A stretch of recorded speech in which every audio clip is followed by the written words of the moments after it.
جب پوچھا گیا حضور یہ قربانیاں کیا ہیں، فرمایا تمہارے باپ ابراہیم کی سنت ہے، اور فرمایا کہ ان کو خوش دلی سے اللہ کی راہ میں قربان کرو۔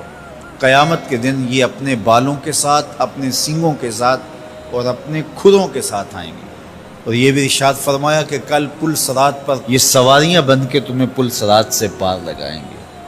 اور جب قربانی کے لیے کوئی شخص جانور خوش دلی کے ساتھ رضائے الہی کے حصول کے لیے ذبح کرتا ہے تو اس جانور کا خون زمین پر گرنے سے قبل یہ عمل قبول کر لیا جاتا ہے۔ اور یہ بات بھی ذہن میں رکھیے گا کہ ایام نہر یہ 3 دن جو خون بہانے کے ہیں، 10، 11 اور 12 تاریخ، ان ایام میں آپ جو بھی عمل کریں، نماز پڑھیں اور دیگر صالح اعمال کریں، بہت قابل قبول ہیں اور اللہ ان کو قدر کی نگاہ سے دیکھتا ہے۔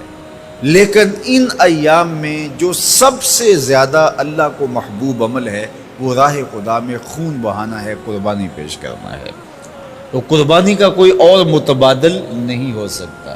کچھ لوگ یہ فلسفہ ان دنوں کے اندر بیان کرتے ہیں کہ 20-50 ہزار کی قربانی کرنے کی بجائے اتنے اگر کسی غریب کو دے دیے جائیں تو اس کے 2-3 مہینے خیریت سے گزر جاتے ہیں، اور وہ گھر کے اندر جو ہے وہ ضرورت کی چیزیں ڈال لے تو گوشت تو 2-4 دن کے اندر کھایا پیا جاتا ہے، ختم ہو جاتا ہے۔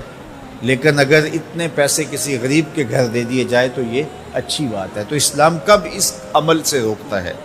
غریب کی مدد کیجیے، صرف عید کے دن ہی نہیں، مینڈے کی جگہ ہی نہیں، بلکہ اسلام تو راہ خدا میں جانور ذبح کر کے اسی جذبے کو بیدار کرنا چاہتا ہے کہ تمہیں گوشت کی ضرورت بھی نہیں تھی، پھر بھی تم نے ذبح کر دیا، تو جہاں ضرورت ہوگی اور تمہاری ہمسائیگی میں، تمہارے اطراف میں جب کوئی غریب ہوگا تو پھر تم اس کے لیے ذبح کیوں نہیں کرو گے؟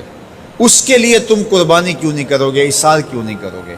یہاں تو پھر بھی ہم گوشت خود کھا لیتے ہیں یا غرباء میں بانٹ دیتے ہیں، لیکن منا کی وادی میں جہاں لاکھوں قربانیاں پیش کی جاتی ہیں، وہاں تو جانور کاٹ کے اس کو ذبح کر کے بس چھوڑ دیا، اس کے گوشت سے غرض ہی نہیں ہوتی۔ زیادہ تر حجاج ایسے ہوتے ہیں جن کو یہ بتا دیا جاتا ہے کہ تمہاری قربانی کر دی گئی ہے، اور وہ فون کال کے انتظار میں یا حکومت وقت کی جانب سے دیے گئے وقت کے بعد حلق کروا دیتے ہیں۔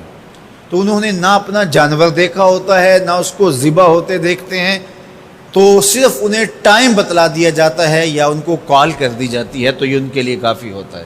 تو وہاں تو گوشت کھانا بھی مقصود نہیں، تو صرف اللہ کی رضا کے لیے جانور ذبح کرنا۔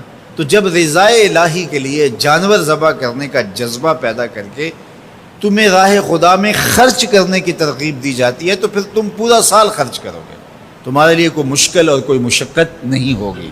لیکن اگر تم جو ہے وہ اس جذبہ خیر سے نور حاصل نہیں کرو گے تو پھر تمہیں یہ دولت نصیب نہیں ہوگی۔ تو سب سے افضل عمل ان 3 ایام کے اندر جو بتایا گیا وہ یہی ہے کہ راہ خدا کے اندر خون بہانا ہے۔ اللہ کے محبوب علیہ الصلوۃ والسلام کی خدمت میں جو ہے وہ مینڈے لائے گئے جو چتکبرے تھے، اور حضور علیہ الصلوۃ والسلام نے اپنے مبارک ہاتھ سے ان کو ذبح کیا۔ تو عید قرباں یہ ایثار کی عید ہے، یہ قربانی کی عید ہے، اور اسلام ہمیں قربانی سکھاتا ہے۔ اسلام لمحہ لمحہ قربانی ہے، ایک ایک ساعت اسلام قربانی کا نام ہے، اور ہمیں درس زندگی